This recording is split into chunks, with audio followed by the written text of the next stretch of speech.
Last year was a truly awful year. Not as much as its similarly maligned predecessor, but it was a pretty crap year. It was dull, it had nothing to it, and how's that Freedom Day going, England? Yeah. There will be some who are positive about the whole thing and looking on the brighter side. Oh yeah, happy new queer and all that. Anyway, some people will be happy about the whole year being a bit better than 2020, but generally it was just bleh. The rest of us are audacious enough to be realists and say it was a bit crap. For gaming, it was particularly horrendous given that the PS5 and Xbox Series X/S, still a stupid name, are still in shortage. Or at least no one wants the Xbox Series X/S because there's one game for it and it's Halo. Oh yeah, the year had some games and it was particularly dull. Oh look, Resident Evil, another one. Halo, going in circles. Barry had another outing. Rocket Raccoon and his robot pal had another nefarious space adventure. Another bloody Forza. Or how about that one time Valve published a co-op shooter with zombies, and that's just been pumped out again with a reskin and useless character cards to make each player even more ineffective. Ultimately, it was a piss poor year all round, as the year was filled with delays, a PS5 exclusive that you can't have because there's chip shortages, and no one thought, hey, we should make a console that actually has hardware capabilities and also has the capability to have that hardware. I'm not angry, you are. I'm not even going to touch the NFT nonsense that's been going on since Ubisoft decided, we don't care about the environment. And we don't care about our employees either. No, instead everyone decided it was suddenly time to listen to the dude bros when it comes to the stock market, or what they think is the equivalent to the stock market. And it's really just monopoly money. We're all fucked. But that has nothing on what I thought was the worst bit of it all. A complete and utter abject failure to deliver a quality product, even going further than, oh, look, we've got that guy from The Matrix. By the way, fuck you all. I really liked that fourth film. It was fun and didn't take itself too seriously. You can all get in the bin. After 5 years on the East Coast. So can Rockstar. Oh yeah, we're jumping head first into it. That definitive edition can get in the fucking bin. How can you screw up a re-release of 3 games that are nearly old enough to drink in America? It's beyond me. They are that old that I'm pretty sure they could run on the shuttle that took the astronauts to the moon. To the moon!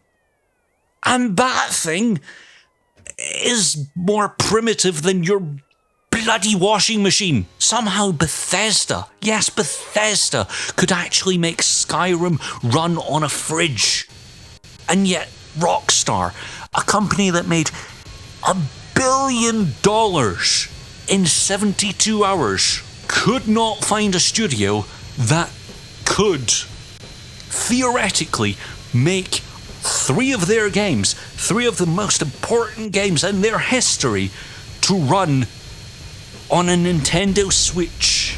The Witcher 3 runs on the Nintendo Switch. And San Andreas doesn't? Well, it didn't. There's been some updates, but still. How? Not only did they completely fuck it up by taking away the old ones, only to reinstate them exclusively on their own store, but redoing the art style to look like Japanese love dolls of Fortnite characters. Fine, let's get into it. They ended up selling music that they did not own the rights to. Rockstar, the company that had been suing everyone out the arsehole just to get this pile of wank out, sold music that they did not own the rights to. Or at least the rights to distribute. How the fuck? I don't want to skip over the fact that the reason they sold music that they did not own the rights to is because they had 20 people working on the game at Grove Street Games, which is madness in itself. But not only that, the company that will rip every penny out the eye of your pee hole will happily say, no, we don't want to pay for the music that made these games so enticing and wonderful and magical. No, we don't want to do that. We will happily rip every penny out of everyone that plays our games, but we will not pay for the music that made people like us in the first place. No. Let's go back to that 20 people. They had 20 people. Well, it's roughly 20 people. I don't know exactly how many people worked at Grove Street Games, but it's rumoured to be about 20 as far as I know. So 20 people working on 3 games that are fucking massive. Okay, not by today's standards, but by that point in time, they were. They were huge. They were colossal. They were the biggest thing in history for the most part. They needed an army. They needed more than 20 people to create. And yes, it is a redo, and yes, it's 20 people, but let's say more than half of them were programmers. So that leaves about 4, maybe 5 kind of artists. And they couldn't even keep up with all the bloody assets because, of course, Rockstar is a company with enough people on staff to storm Cape Verde and establish money-grabbing Bastardstan. But they didn't have enough people to remake 3 of the most important games to the open world genre. How do you do that? How stupid and narrow-minded do you have to be to just... Okay, why am I so angry about all of this? I'll tell you. See that? That is a PS2 copy of the game. That's a PS2 copy of San Andreas, which you're seeing right now. I love this game. I've carried this game through my life. I've bought it about 2 or 3 times. Yes, long before I became 18, but shut up. And I know the music. I have the stylized manual right here in my hands. I know all the music from Keiran and WCTR. I know all of that. I know every line of it. I love San Andreas. San Andreas is one of the reasons I love games.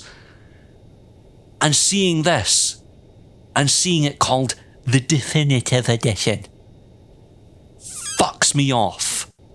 It will always fuck me off. Seeing this map, the way it is here, is wrong. It is absolutely wrong, because that map alone, and I will say this until I die, that map is a piece of art. It is so beautifully designed, it is so magically designed that you feel like it's bigger than it is. It feels huge when you play it on the PS2. It is colossal. But here, with this fog gone, the footage you're seeing was recorded back in December, but they've added bits in and they're trying to fix it, but they fucked it already. They did this. They sold it to people, they sold it on nostalgia, they sold it on the rose-tinted vision that we all had of the games, and they knew it. They knew every single one of us would go, oh, I quite like San Andreas, I'll pick that up. I find that's a bit of a weird style, but I just want a portable version of San Andreas on the Switch. Just give me that. Give me that. I'll never leave San Andreas. I'll never leave these places that I love. Okay, Liberty City can get in the bin because Grand Theft Auto 3 is just the dull one. But San Andreas is every bit of my childhood, don't tell Fox News. And seeing it like this is just... It's like a kick to the heart, which is, pretty bad for someone with heart disease. So, if they just did what they're doing now, if they did this thing where they took a bunch of people from Rockstar proper instead of Grove Street Games and just went, right, you lot, work on this for a year. Just bash this out and do it properly. Do a proper job. It would have been fine. There wouldn't have been this shitstorm that there is. But Rockstar had to do what they've done for the last almost 10 years now. They had to be money-grabbing bastards. And the worst part is, they took away the people that were doing all of this with love. They took away the people that were modding the game and just said, no, you can't do that. We want to make money. They wanted to make money and plaster over everything so children would buy it. People that like Fortnite. And quite frankly, fuck that. Just... The point of this was to preserve history.